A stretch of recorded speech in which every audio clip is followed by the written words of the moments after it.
Right.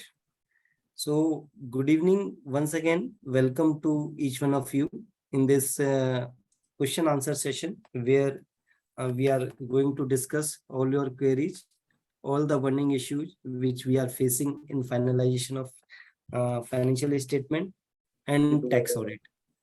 So, we have with us a team of panelists who will handle all the queries along with me. CA Sachin Sinha ji, sir नमस्कार। Asha Sharma ji welcome. Ankit Garg ji I think अभी join नहीं किया। Anshul ji welcome. Anshul Gupta ji. Pankaj Jain ji yet to join. He is expert in financial reporting under Ind AS. Nisha ji is yet to join, and of course I will answer relating to financial statement all queries. So whatever you have query, you can post in the chat box or you can ask by unmuting yourself. This is the informal discussion where we are going to discuss formally. So Asha ji, in last जो हमारी meeting हुई थी उससे लेकर आज तक कुछ ऐसे इश्यूज जो हमारे ग्रुप में डिस्कस हुए हों, सो बताइए और जिनको हम डिस्कस कर सकते हो। सर सुमित जी, अभी पिछले एक वीक में जो हमने देखा उसमें अभी भी जो इश्यूज हमारे आ रहे हैं, एक तो 3CD में क्लॉज 44 को लेकर के है कि हमें रिपोर्टिंग करनी कैसे है, उसमें करनी चाहिए या नहीं चाहिए, क्योंकि एक थॉट करनी चाहिए या नहीं करनी चाहिए, एक थॉट बनता है लोगों का कि इतनी वर्किंग है उसके बावजूद भी उसमें करेक्ट फिगर तो आ नहीं रही है, मतलब श्योरिटी से हम नहीं कह सकते कि वो करेक्ट फिगर्स आई है। तो whether we should go for reporting और सिंपली डिस्क्लेम कर दें उस चीज को कि ये अवेलेबल नहीं है इंफॉर्मेशन, क्योंकि अगर हम इसमें फर्दर थॉट आ जाते हैं कि अगर हम कह रहे हैं कि नहीं है इंफॉर्मेशन, तो whether it is right to say that कि इंफॉर्मेशन है ही नहीं, क्योंकि जीएसटी में भी वो बुक्स मेंटेन करने की बात है कि अगर हम कहते हैं कि हमने इंफॉर्मेशन है ही नहीं, तो हमारे जो बुक्स ऑफ अकाउंट वाला कंपनीज में बुक्स ऑफ अकाउंट मेंटेन करते हैं, yes. भी कहीं ना कहीं चैलेंज होता है कि whether we are maintaining books of account और नॉट।